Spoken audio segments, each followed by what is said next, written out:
Now, into the ticket office of Disneyland. Oh boy, let's do this. Don't think the CIA is going to be trying to hack your second-gen iPod. I didn't think so. There might have been a lot of illegal music on there. I wouldn't doubt it. But, I mean... You were supposed to bring death to the flagships, not join them. I'm just so used to barfing right now. iTunes is a constant source of embarrassment. Behind-the-scenes camera crap. I am ashamed to live in this world. I am the devil. I can't do it anymore without laughing. I was going to do the whole thing. Welcome, everybody, to the Calling All Platforms podcast. I'm your host tonight, Caleb, and I'm here with Landon. Hello.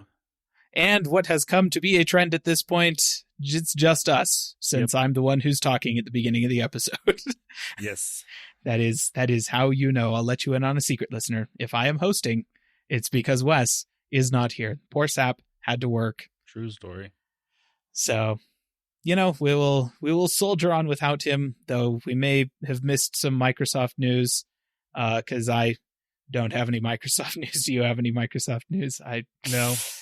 Yes. Usually Sorry, I Wes. see the big things that happen, so if nothing big happened, I didn't notice. Yeah.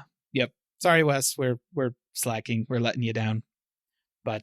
Or listener, is he letting you down? There you go. You can be mad at Wes, not at us. All right. So today we're going to go ahead and start with Landon and Google stuff because I want to start with Landon and I'm in charge. So Host powers. yes, host. This is what that feels like. Oh, I get it. Okay. So the big thing for Google this week is Google I.O. is this coming Tuesday. It is May 18th. The main keynote is going to be at 10 a.m. Pacific time. So, listener, if you are interested, keep that in mind for this upcoming week. I will definitely be paying attention because I'm curious to see what happens with the new stuff with Android and what they haven't already mentioned in the betas that are out. And there's also rumors of potentially some Wear OS updates, and that would be amazing. Because that needs to happen, especially since they, bought Fitbit a while ago. Let's put those two together and make something nice, shall we? Let's do something with that. How about? Yes, that would be beneficial. Now, there are speculations there could be a Pixel Watch announced at this event. I don't know if I'm going to go as far as to say that's going to happen because that seems pretty early after this Fitbit acquisition to happen. Yeah. But I could see some major changes to Wear OS and or Fitbit's stuff to kind of combine those to mesh a little better, obviously. I sure hope so, right? Yeah. That's why you buy a company like Fitbit, you know? You would think. But this is Google, so Fitbit could be announced they're closing doors. I don't know. Stranger things have happened. It's true. So that is this week. I'm looking forward to it. Should be a good one, hopefully. All right. Now, the next thing I want to talk about is some stuff that will probably get talked a little more about at Google I.O., but they have announced that they are going to be requiring the same data info that Apple does inside of the App Store for app listings inside of the Play Store this next year. They're saying Q1 of 2022 is when we should start seeing it roll out, and by Q3 is when it is mandatory. You have to have this feature in your app. And I think this is a good thing. Yeah. I got to say, that is a much more generous rollout schedule for developers than what Apple did. Yes, that is Apple's true. just like, we're going to announce the feature, and then 6 months later, you have to do it. Yeah. But yeah, I agree. I think it is a good feature. I think that most app developers, like you'll go and look at your app, like the nutrition info, basically the data information nutrition info is what Apple calls it essentially. And you look at it and most of it is not surprising. Most of it is like, well, yeah, this is the stuff that they look at. This is the way that they use it. I'm not surprised about any of this because most developers are not like making money by harvesting your information. Right. But then there's a few, like Facebook, social media platforms, generally speaking, that you look at their stuff and you're just like, what the crap? That is a giant list of stuff. Yeah. Like, why do you care? And it's a little eye-opening. So yeah, I think definitely a positive step. Yeah. Now, something that I read about in this announcement that is, I think, different from what Apple's doing is I don't know if this is required from Google at this moment, but they mentioned that apps they're allowing apps to say if data is deletable. Which I like. Now, again, this is at the moment up to the developer to allow or not. So take that for what it is. But having the option, or at least to know whether or not if you use this app, if your data, once you stop using the app, can be deleted, or while you're using it can be deleted, that is a really nice perk. And I kind of hope that Google requires that. Yeah. But I could see them not doing it because there's going to be a lot of apps that are going to be pissed if they did that. Although they're going to be pissed at what they're doing anyways. So I say go for it. You saw how much of a hissy fit Facebook's been throwing over the past 3 months over Apple's thing with the app tracking. And geez Louise, they're gonna have a panic attack. Mark Zuckerberg is gonna grow hair over this. Apple is killing small businesses, you know? Oh yeah, heavens. All of these small businesses suffer because Facebook can't track me. I don't get it. Right. I don't get, especially since like when Facebook is tracking me, all of the ads I see are for Amazon. Yeah. Amazon is not a small business, Facebook. I hate to break it to you. Like, Mark, whatever Jeff Bezos has told you, he's lying. Just look at Forbes. They will tell you he is the richest person usually. Yeah.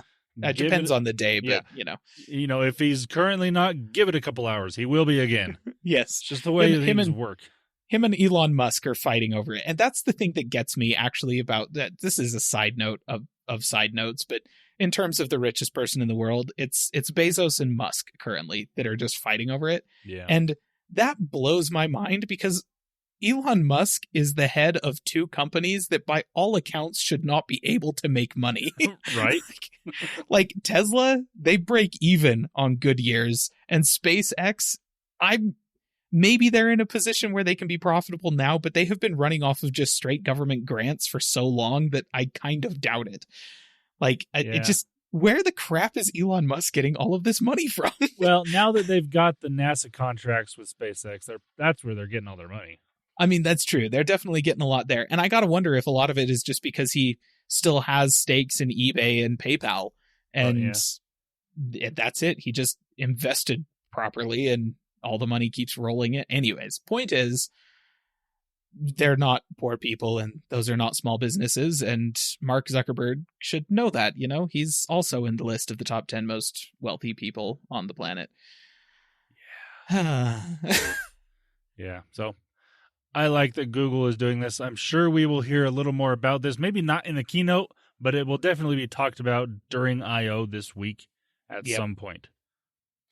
All right. Now, one thing that is common for this time of year, because it's this time of year, pixel render leaks.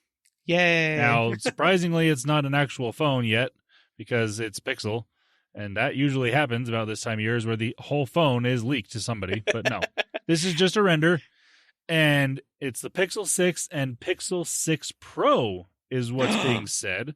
Oh, okay. Now, this is John Prosser that has come out with this. So you got to be somewhat reliable information. He's usually pretty good.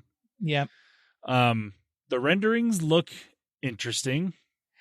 Yeah. They're kind of a two-tone thing on the back.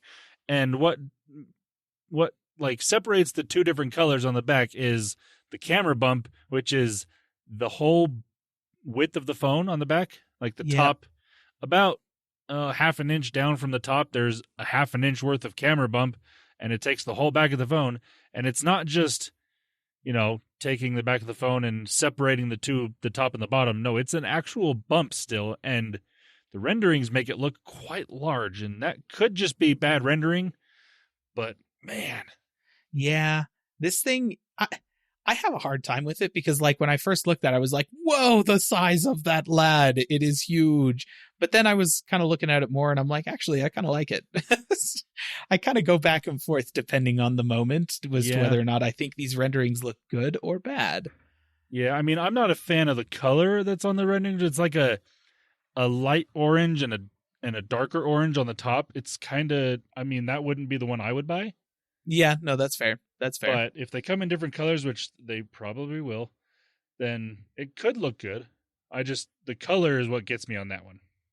Right. No, I think that's definitely true. I do actually think that this idea of like spanning the entire back of the phone with a camera bump, I kind of like that because, you know, I have my 12 mini sitting on the desk next to me here with no case on it or anything like that. It rocks. Yeah. And that's the case with any phone that has all their cameras on one side. Exactly. So, but stretching them across the entire back, like you could make it into a teeter-totter if you really wanted to, I guess, but that would take quite a bit more effort than just casually bumping it and getting it to rock back and forth. And it won't rock. Like it'll sit stably because it's, you know, because of the design. I kind of like that. Like I appreciate that. It kind of in a way takes me back to the original Pixel and Pixel XL that didn't have a camera bump, but the phone was kind of wedge shaped, so it got a little thicker at the top, but it didn't rock and didn't have a bump, and I liked that. It was kind of nice. Yep. So yeah, I think that the design definitely could be good. I agree with you with the colors. Like it would be nice to see some different color options and see how they could take this design language, but I don't hate it, which is good because this time last year they were showing leaks for the Pixel 5 and I was like, oh no. Yeah. That was the U, right? Like the giant U-shaped camera bump that thankfully turned out to be wrong. Yes, I think everyone is glad that was not the case. Because, man, that was so ugly. Oh, it's bad. Okay, now the last little bit of Google news that I want to talk about. Listener, this has been going on for a few weeks now, and I just haven't mentioned it, but it's getting more and more fun, so I have to bring it up. Google versus Roku. Now, if you haven't heard about this, I'm surprised because I've seen it all over the place. And this actually affects me because what's going on is Google and Roku are at a disagreement with terms of service when it comes to YouTube TV. Now, I am a YouTube TV subscriber. I have a Roku TV, so this affects me.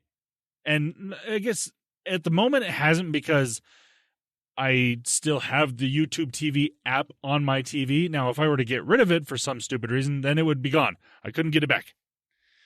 And I'm just going to read. So I remember this started a few weeks ago by getting an email. So if you're a Roku customer, you will have gotten this email probably.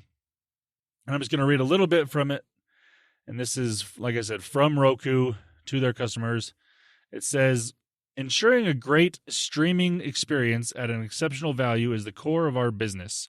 We will always stand for our users, which is why we cannot accept Google's unfair and anti-competitive requirements to manipulate your search results, impact the usage of your data, and ultimately cost you more.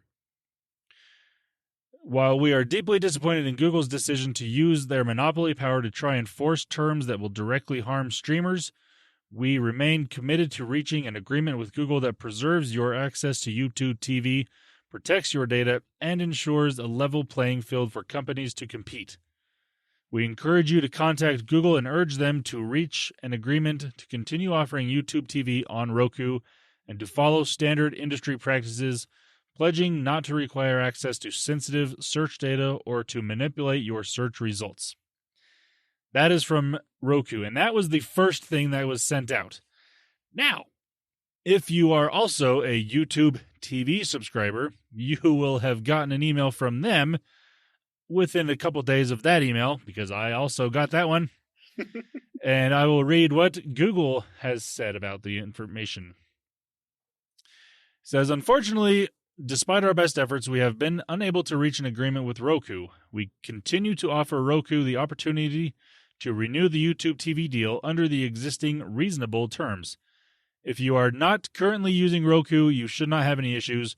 For our Roku users, as we send this, you still have access to YouTube TV on Roku devices. However, Roku may choose to remove the YouTube TV app from their devices. We encourage Roku to continue providing the YouTube TV app for our mutual users. Should Roku decide to remove the YouTube TV app from their platform, you can still cast to your Roku device from your mobile device, tablet, or computer by following some certain steps that they link to. You can also continue to access the app using all of the devices listed, and they have a list here of different devices, which includes, of course, Google Chromecast with Google TV, because obviously they want to sell you something. Right. Yep. So, and then they also say, in light of Roku's current stance, we encourage you to reach out to their customer support team to request they keep YouTube TV on Roku devices. And so both companies are encouraging their customers to go after the other one because they are wrong. Now, who's wrong in this scenario? Honestly, they're both being idiots, and they need to I don't know what they need to do, but I don't know who's right and I don't know who's wrong. I don't think either of them are really right, but I can't necessarily say either of them are wrong because they're not giving us access to what they're arguing about. They're just saying these guys are wrong or these guys are wrong. So yep. I don't know. It's a fun one. That's for sure. Yeah. So listener, if you are like me, a YouTube TV subscriber and using a Roku device, do not get rid of YouTube TV on that device. Not that you would, but don't. Because if you do, you probably won't be able to get it back. Now, there has been some changes by both of these companies to make the loss of YouTube TV easier. I don't know. So what Google has done is they've put YouTube TV inside of the YouTube app. Yep. So, and this is actually a thing on all YouTube apps. So on your phone, or I think even on the desktop and on Roku, obviously, there's now, I can't remember exactly where it's at. I haven't gone to look for it because I don't care. But inside of YouTube TV, or inside of the YouTube app, you will find a thing for YouTube TV, and that will kind of give you access to live TV that way. It's a workaround, and yeah, it's there. I mean, it does have the side effect of making it so that frequently over the past week, when I launch the YouTube app, I get an ad to sign up for YouTube TV. I'm like, hang on now. Yeah. That's not what I'm doing here. No, not at all. But Although I'm not sure. When I log into YouTube or open the app, it's always asking me to do their YouTube Premium subscription. I'm like, no, I've said no every single time. Stop asking me, Google. Yeah. So annoying. Anyways, but what Roku has done is they've actually added 25 new live TV channels to its live TV channel. Kind of weird to say that, but that's what it is. So they have the Roku TV, I think it's Roku Live or Roku Channel or something on the Roku. And then inside of that, there is live TV, and they've added 25 more channels on top of what they already had. Now, I went through the list. There wasn't really any I cared about, and none that are like your standard channels by any means. So, I mean, there's more, but I don't know how this really makes it better. Again, I don't think anybody's right, and I don't think anybody's wrong in this scenario, but they're both being stupid, and they need to just hug it out and fix things. Yeah. Yep. One of them's basically like, I'm angry at you. I'm taking my soccer ball and I'm going home. Basically. I mean, worst case scenario for me, I actually have a Chromecast with Google TV still in the box, mind you. I haven't gotten it out. I got it for free because I am a YouTube TV subscriber and have been for a long time, and that's how I got it. But again, right. It's still in the box. I haven't taken it out because I haven't needed it. I have a regular Chromecast. I have a Roku device, a Roku TV that is basically a Chromecast with Google TV. So, but if YouTube TV were to magically just disappear, even though I still have it on my TV, then I would have to break that out and start using it. Yeah. Boy, but if you're not in that scenario, then, man, I feel really bad because these companies just can't get over themselves and make things work. Yeah. It's unfortunate when that happens, but it's also kind of surprising how often that happens. I know. Also, so like I said, Google's workaround is using the YouTube app to get YouTube TV, but from what I understand is that agreement is also going to be coming to an end at the end of this year. So you got about 9 months of that left before you have to find another way. I don't know. Oh man, it really is a bummer because honestly, Roku, they're kind of the best recommendation in terms of streaming service, like, streaming box providers. I mean, I haven't looked at real numbers, but I would imagine Roku is by far the number one streaming device that's used because they've been around for a long time. They were around before Chromecast, I don't know about before Apple TV, but around the same time as Apple TV, if not before. Yeah. And way before Fire TV. And they're on TVs now. Like, people have started using them as their smart innards instead of their own thing because don't use whatever anyone else is offering because it's awful. Oh, gosh. Seriously. But like I said, they've been around forever. They have a wide range of devices that are relatively affordable, especially like their sticks. I think they're around $30 and they can give you 4K streaming on those. Yep. I mean, they're really good products. So they've, like I said, the fact that I think Google is the one that's going to have to eventually give in, probably, at least to some degree, because again, if they are off of Roku, they are just shooting themselves in the foot. Oh, yeah. Because there's just so many people that use Roku devices. I don't think that anybody is really... There are very few people that are that loyal to YouTube TV. I think a lot of people would be like, oh, YouTube TV isn't available on Roku anymore. Well, time to switch providers. You know, like, I think there are a lot of people that would go that route with it. Yeah. I mean, the only reason I wouldn't is because I have a Chromecast with Google TV. Right, yeah. And I don't actually have to make the choice. Yeah. Yeah. I mean, Google's not benefiting off that because I did not pay for it. So, I mean, yeah. It's interesting. We'll see how this plays out. I'm sure they're going to keep going back and forth at each other for another month or two before it's actually settled. And it may not ever be settled. Who knows? Hopefully it will be. But, Yep.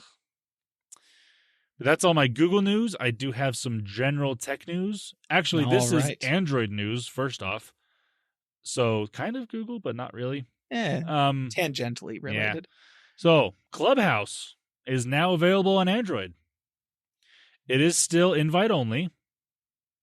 And I think it's currently limited to US users, maybe Canada. I can't remember. But it is going to be launching worldwide for Android shortly. From what, there's been some articles come out recently that have started saying that. So I don't know when, but probably within a couple weeks it'll be available everywhere for Android. Probably still going to be invite only. But if you're interested, it's there. And if you're really interested, email us. I have some invites because I got it a while ago on iPhone because I have an iPhone. I've used it a little bit. I haven't gotten super into it because, I mean, I get what people like about it, but I think, and this has been talked about on multiple other arenas, but it's kind of more like a feature that's a dedicated app. And you can kind of see this happening with what Twitter is doing because Twitter put, I think, what they're calling spaces, right?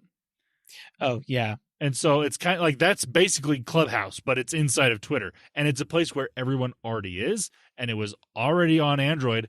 And everyone's been using Twitter for a long time. So adding it to that, I think, is going to be the killer for Clubhouse because eventually, obviously not yet, because Clubhouse is still, I think people are talking about it because it's still invite only. It's that exclusivity that people want. Yeah. But once it's open and available for everyone, I just I have a hard time seeing it sticking around for too long. Maybe someone's going to buy it. Maybe that's their end goal is to sell it. No, so probably. Like Facebook buying Clubhouse, which Please don't sell to Facebook. Seriously, sell to anybody else. Please. It's just, oh gosh. Though actually, maybe sell to Facebook, because Facebook is already under investigation for having a social media monopoly. That's because true. they keep buying companies like Instagram and stuff like that. And straight up, last I heard is that the U.S. Justice Department is thinking of forcing Facebook to split Instagram off into a separate company. Yeah, that is true. Yeah, which, anyways, but that could very well be their push, is to try and sell to somebody like Facebook, because, yeah, you're right. It does kind of feel like a feature that's been turned into an app, not necessarily a self-contained experience all of its own. Yeah, I mean, I do know some people that have dived pretty heavily into Clubhouse, and they are on it quite a bit. And for them, it's probably pretty nice, because they've probably are gaining an audience of some sort on it. Because, like, I get notifications for some people that I'm friends with on there that are on there all the time. It's like, I'm like, what, do you do anything else? I mean, you're here all the time. I haven't gotten on there a lot to actually just to use it. I've never been like the person talking inside of Clubhouse, right? Because I'm not. I don't know. I don't know. It kind of makes you wonder too whether or not the popularity will die out as soon as the whole exclusivity invite only thing goes away. Because I remember Gmail, man, that felt like such a thing. Yes. Right up until you didn't have to have an invite to get in anymore, and I was like, oh well, now it's just a generic email thing. Yeah, but it's still. I mean, Gmail lasted because it's Google, but. Right. Clubhouse is Clubhouse, so right. I think it will get an initial burst of more people once it's available for everyone, because that's just going to be what happens. Yeah. But when people see, oh, this is exactly what I've been doing on Twitter Spaces. Why do I need to go here? Why do I need to be in two places when I can't? I mean, they can't use both at the same time at the moment. To be fair, I will bet you good money that there are a lot of people that'll stick with Clubhouse just because Twitter is boomer country. That's fair. So that might very well end up being what happens. We'll see. It'll be interesting to see how it plays out. Clubhouse is going to be what Vine was. There's going to be those people that just stick with it until it dies, because that's their thing.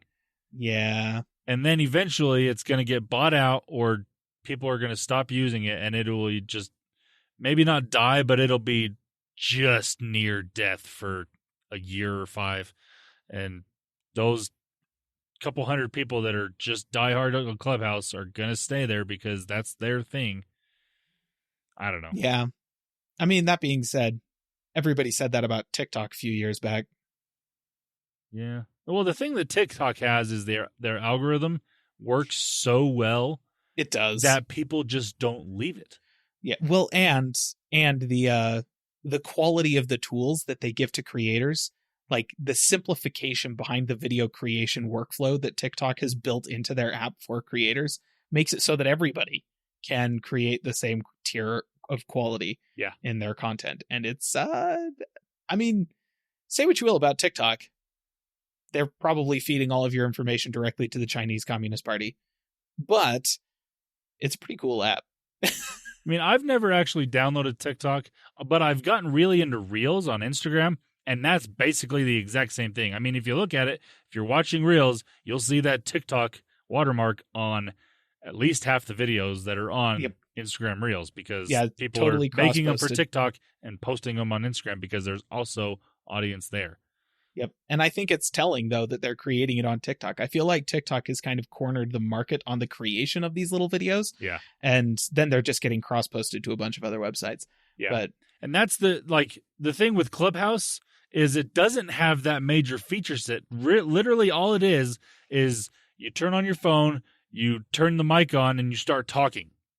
And there's been a lot of people, mostly from what I've seen, it's people that are podcasters and know what they're doing when it comes to audio, that have been able to get good audio from it using their microphones, because, I mean, I could easily do that. I can plug my mixer into my phone and have good audio. But a lot of people haven't done that. They're literally just using their phones, so the audio is not great, and they're not giving you the option to record the audio directly on Clubhouse. Now, they are letting you now record elsewhere. So, like, I could do the same thing. I could record on my recorder while I'm doing the Clubhouse, but you have to ask everyone that's on it, which I am perfectly fine with. You have to ask people that are on the chat in the room, I guess is how it's worded, in the room with you, if you can record this. And then if they say no, then you don't record it. If they say yes, then you can record it and use it for other things. But the fact that they don't let you do that, there's no like live chat inside of this, because that in and of itself would make a huge difference, especially for audience. Like, you may not get more people like talking in the rooms, but if you get a live chat going, they start talking to each other. And that's what happens on Instagram Live, Facebook Live, YouTube Live, like all these places where they can do video. The chat generally has their own conversation with what else is going on the video or the whatever they're listening to. Yeah. And if you get that, then you get the audience. Then it actually is beneficial for the people listening and even more beneficial for the people creating, because then they get that audience that will come back because they know they're benefiting from it more than just what you're talking about. Right. So where they don't have that, they don't allow, or they don't have recording built into the app, there's no way to broadcast it elsewhere, which I get that, but at the same time, allow people to even provide a link or something to different apps, like to Facebook, to Twitter. Send out a link. Hey, I'm on Clubhouse right now. Come and listen, or something. But they don't have that. And they're taking too long to add features like this. Whereas, like you said, TikTok came out the gate with these great features. And then it took a long time for Instagram to create their own version of it. That's the other thing, is because Clubhouse is so basic, it was so easy for Twitter to be like, oh, well, here you go. This is that. And I mean, it took them a matter of months. Whereas even only 2 months is all from when Clubhouse really came out to when Twitter had their thing, if that. Whereas with TikTok, it was around for 6 months or more before Instagram got Reels? Oh, yeah, no, it was around it was popular, like super popular, viral level for 6 months or so before Instagram did anything to fire back. The app itself was around for over a year, like well over a year. Yeah. So it's interesting. I mean, I get the idea behind Clubhouse as a podcaster and someone that is in this medium of spoken audio. I like the idea of it. But I want it to be better. And if they were to add the features that I've mentioned, just those two features, being able to record and being able to have a live chat, would make this app exponentially better, in my opinion. Yeah. But yeah, that's fair. But like I said, it is available for Android, and it will be available for Android worldwide within a couple weeks. So there you go. All right, my last bit of general tech news I wanted to talk about. This kind of goes along the lines of the Google versus Roku thing, I suppose. It's another option. Walmart is coming out with their own Android TV box. What? And I can't remember if it's available now or if it's going to be soon, but it actually seems pretty legit. You can do 4K over HDMI. It's got Dolby Audio, and the remote looks decent. It's got pre-programmed buttons for YouTube, Netflix, Disney Plus, and HBO Max. So you got your standard streaming services right there. Yeah. And it's only $30. Oh, okay. Well, that's pretty decent. Now, some of the ways they're saving money, well, the one way they're saving money is it is using micro USB as for power instead of USB-C or something like that. But it's one of those that it's plugged in all the time. So once you plug it in, and it comes with the cable and stuff, so you don't have to worry about having this cable or trying to find one that you haven't used for 10 years. But it's there in the box, so that's nice. But for $30, an Android TV set-top box, I mean... Yeah, that's not bad. I mean, obviously, we're going to have to wait until people get this to see how good it really is. Because, I mean, the other internal hardware that I don't know about is going to be the kicker here, Yeah. and how, smooth and how it works and all that stuff. So, but $30, that's not bad at all for what it's saying it can do. So Yeah. No, that's decent. That's reasonable. So that could be another workaround for the customer that doesn't want to mess with Roku or Google. Just get this. So yep. But that's all of my news for this week. All right. Well, that's some good stuff. We got lots going on, which, is kind of reassuring. We've had a slow few weeks, all things considered.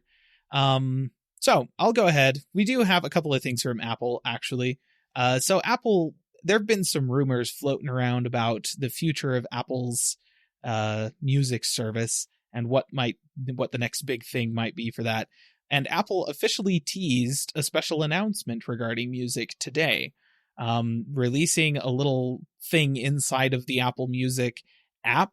One of their cards in there now says, "Get ready, music is about to change forever," which is a bold-faced lie, let's be honest. This is not going to change the way that music works. It's not going to have massive implications in the industry. But what we're kind of expecting they might be referring to here is the introduction of a hi-fi or lossless audio tier in Apple Music and the introduction of third-gen AirPods. Yeah. So that's what we're expecting, which, like, if you're an AirPods fan, cool, then this is good for you. If you're an Apple Music subscriber who really likes high-quality audio, cool, this is good for you. But this is not going to change music forever. No, especially because there are other services that already offer this. Yeah, they're sure not are. the first ones. I mean, I know that none of you are subscribed to Tidal out there, but yeah, the point is you could be. The option is there. Like, there are other lossless music streaming subscriptions out there. I'm sure Apple's will be good. They tend to do pretty well when they jump on top of doing something somebody else is already doing. Yeah. But this is, yeah. So that's what we're expecting from that announcement. There's going to be some kind of a little teaser video or announcement video when the thing goes out. We're expecting that probably this week. So, keep you posted, listener, on what winds up happening with that. Yeah. Now, in terms of actual Apple news, a little while ago, we talked about how Apple was kind of quietly discontinuing a few of their products by just sort of not selling them anymore. They stopped manufacturing them, and then they stopped selling them when they ran out. Stuff like, the original HomePod or the iMac Pro.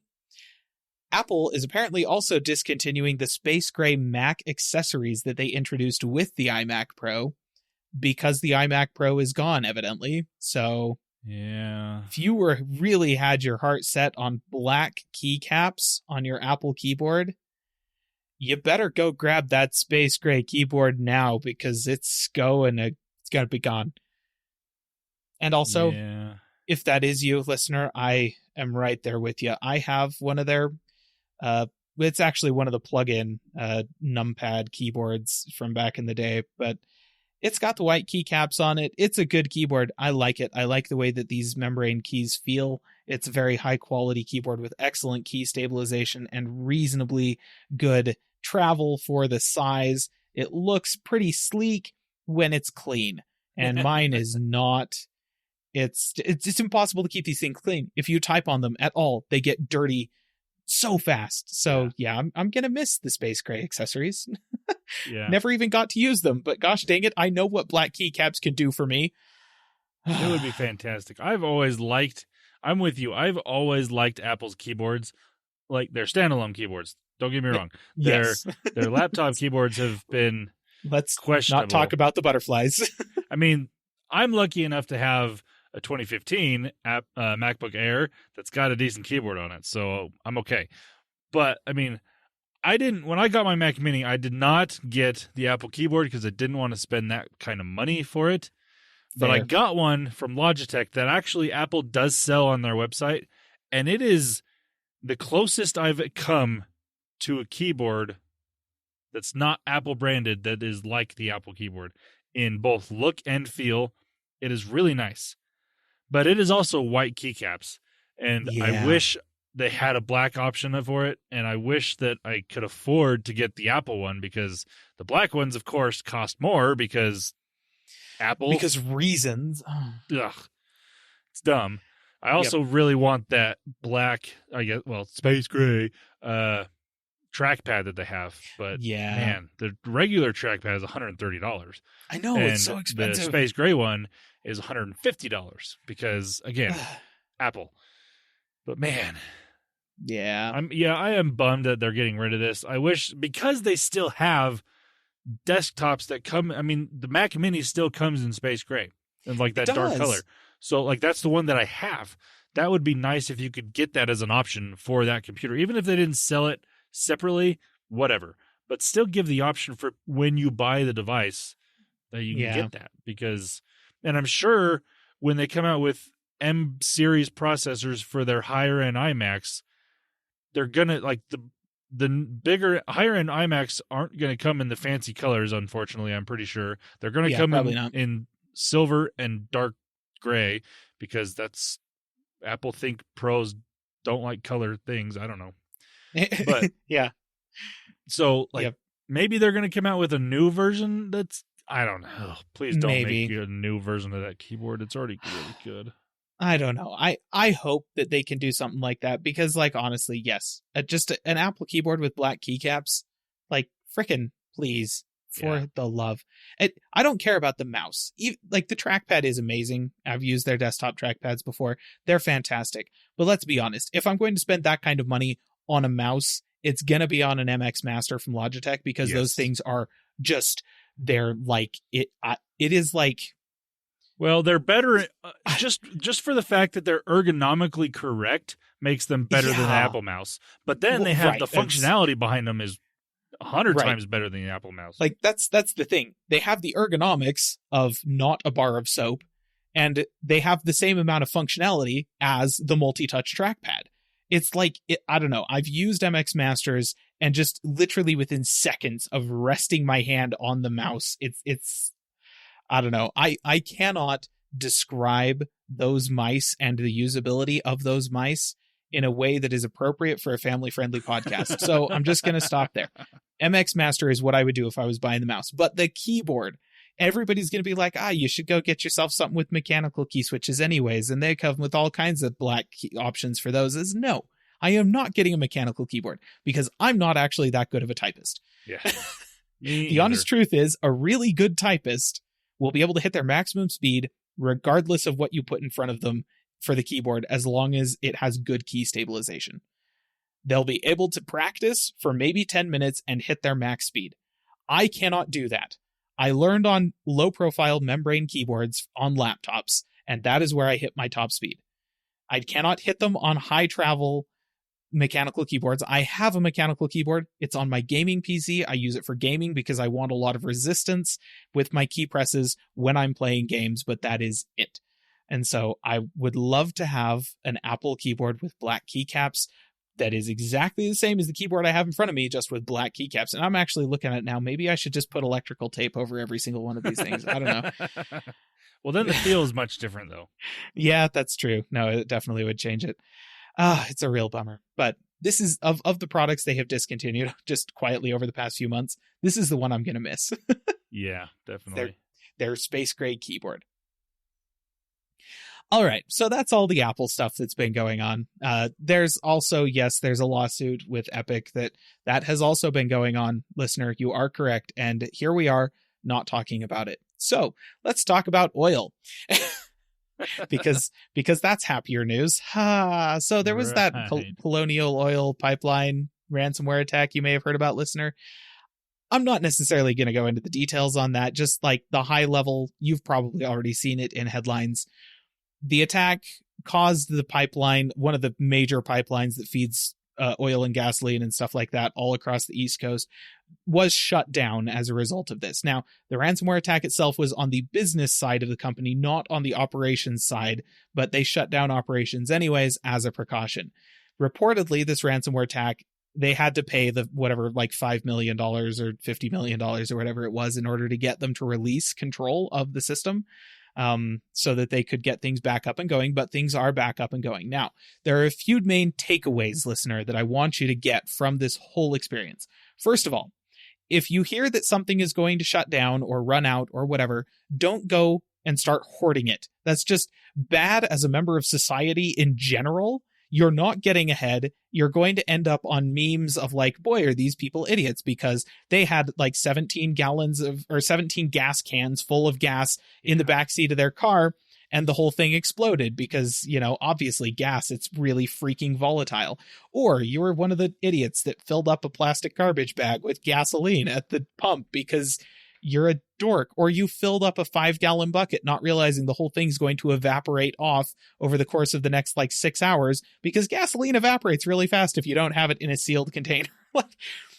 Or you're the person who 6 months from now is going to discover that the 900 gallons of gasoline that you hoarded over the past 2 weeks has gone bad because gasoline spoils. Not sure if you knew this. Pump gas, it has ethanol in it. Ethanol goes bad and ruins the gasoline and will ruin your engine if you run it through there. So those are the stories that come from hoarding. Don't do it. It's bad for society and it's bad for you. Yes. But in terms of the context of this podcast, what actually matters here, evidently this ransomware attack was the result, or was able to happen because of a spear phishing attack against an employee of the company. Now, we've talked a little bit about phishing in the past. PH, not F. So what that is when you get an email or a text message or sometimes a phone call or even physical mail in your mailbox that tells you to go to a website and fill out information because your account has been canceled, or, oh my gosh, we're going to delete your Facebook account if you don't do this in X amount of time, or so on and so forth.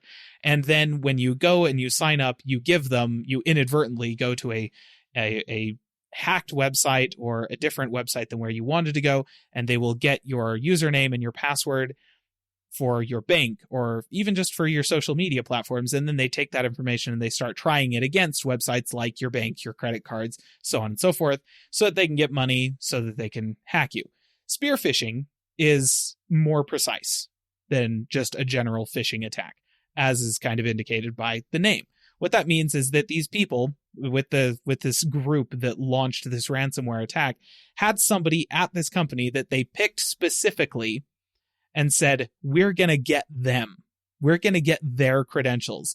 And via, emails that were sent to their work account or phone calls that were made to their work number or something like that, they were able to get this company's credentials off of them and then they were able to use that to log into the company's infrastructure and install their ransomware stuff to take control. So that's how this happens. Spear phishing is pretty insidious, and you're not necessarily going to come across that in your daily life, listener, but it's something to be aware of. Phishing happens all the time. You've likely gotten pretty used to spotting out the emails that are like, oh, this is pretty obviously not from Facebook because that isn't even Facebook's actual logo, and the text reads like it was written by a third grader with Tourette's or something like that. It's like you've gotten pretty good at spotting those, hopefully, listener. But spear phishing, it's much more clever. It's much more specific. And you're going to see as time goes on that these attacks are going to be more clever. They're going to be better worded. They're going to be better laid out. The websites that they redirect you to are going to look even more like the actual website that you think you're going to. It's going to be exactly the same as your bank's website, except for the security picture that pops up is going to be different. And you might look at that security picture and be like, this thing is stupid. What's that even for? But this is what it's for. It's to protect you from attacks like this. So it's a serious thing. It's a serious problem. A major corporation lost a whole bunch of money over it just this past week. And a whole bunch of gas shortages happened because people don't know how to be responsible members of society as a result of this. It was bad. And this is the kind of thing that can happen, maybe at a smaller scale to you personally, but it can happen with spear phishing attacks. So you need to be diligent. You need to be careful about where you're putting in your credentials online, about what kinds of software you're downloading to your computer. You just got to be careful. And this is yet another really high profile example of why. Yeah. And with this, like, don't click on links from your email. If it's something like this that says your account has been whatever, click on this link to fix it. No. Go to the website you're familiar with, especially if it's your bank or something, and then log in. If you log into that website directly and something has happened, once you log in, it will alert you that something has happened. Yes. Even if they send you an email, this will still happen when you log into the account. Now, if you log in and nothing happens, maybe email them about it. Ask their support team. It's like, hey, I got an email about this. Did this actually happen? And they will let you know. And they respond with positive, like saying, no, nothing happened, then just delete the email. If something has happened, delete the email anyways. But if something has happened, they will let you know. So don't click on links from emails like this. Go to the website that you are familiar with already directly and do it that way. Yep. And wherever possible, turn on two-factor authentication. Yes. Like, it's just a good, safe thing to have. So, there you go. That's Colonial Oil. That's all I want to talk about. In terms of tech news and stuff like that, that is the important takeaway from this whole debacle. Now, move on. I got a couple of other pieces of general tech news. First of all, is that Intel has launched new laptop CPUs. They have announced new laptop CPUs that are going to be launching soon. These are actually 10 nanometers across the entire range. Wow. Which makes the first instance of a high-end Intel chip on their 10 nanometer process. So that's a pretty big deal. Now, they have released 10 nanometer chips in the past, but they were all on extremely low-powered M-series processors that were for really thin and light ultrabooks that didn't need a lot of power, that just, they didn't need a lot of speed, and therefore were not using a lot of power and had small batteries and stuff like that. But these ones, they have like their full top of the line 11980 HK or whatever their highest end chip is called, or 12980 HK, I guess is where we're at now. But yeah, they're actually 10 nanometer across the entire range, which means we're going to finally get to see Intel playing on the same turf as AMD in terms of their process node size, basically since Ryzen launched. Yeah. So Intel has been getting curb stomped by AMD in terms of efficiency for years now. It'll be interesting to see if Intel can claw some of that ground back. So that's going to be happening soon. At the same time, the laptops that these chips are going to be launching in that have been announced thus far will also feature and were accompanied with an announcement from NVIDIA, which introduces new laptop GPUs, discrete GPUs, to the market. So we're going to see the 3050 and the 3050 Ti. These are both RTX cards, should perform significantly better than the 1650 or 1650 Ti that they're replacing, and they're RTX, right? So they actually have ray tracing available. No word yet about whether or not there will be desktop versions of these or when those desktop versions will be launching, but let's be honest, you wouldn't be able to buy them anyways. So there you go. That's kind of where we're at on those. The GPU and CPU chip shortage continues to be pretty devastating across the industry. And a lot of it, yes, is due to scalping. A lot of it, yes, is due to cryptocurrency mining and stuff like that. But a lot of it is also due to the fact that there is a shortage of silicon chips right now. There is a shortage. We are just running out of the bandwidth to create enough of these things to meet demand. And it's not being helped by the fact that Taiwan is still being hit by their worst drought in like 80 years or something like that. Yeah. So, back before microcomputers existed was the last time they had a drought this bad. And Taiwan Semiconductor Manufacturing Company, or as you may have heard them referred to, listener, TSMC, they make a ton of chips. Yeah. And fancy that, they're all made in Taiwan. Yeah. So not great. If you pray for rain or you do rain dances or something like that, listener, maybe do a couple towards Taiwan. Yes. They could use some help. Yes, please. So that's all of my tech news. I do have one item of gaming news. I actually looked really hard to see if there was anything good related to Doom, but unfortunately, no. Oh, man. So here's my one item of PlayStation news, listener. And it's not huge, but there's just not much going on in the games world right this minute.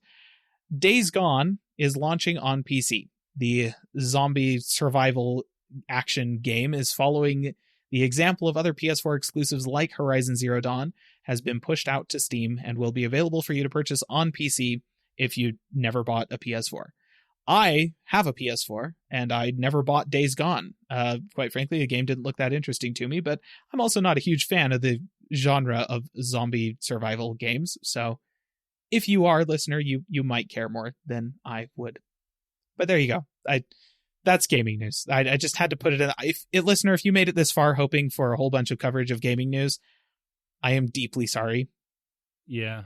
Because that's honestly the best I could do. There's not that much happening. There's like new characters launching in Fortnite. There's some new skins in Overwatch. Apex Legends started a new season not that long ago. Like all of these service-based games that just continually update, they're all still there and they're all still continually updating. But if we tried to cover absolutely everything that changed on those things in a 1-hour podcast that happens once a week, well, we couldn't. And so we don't try.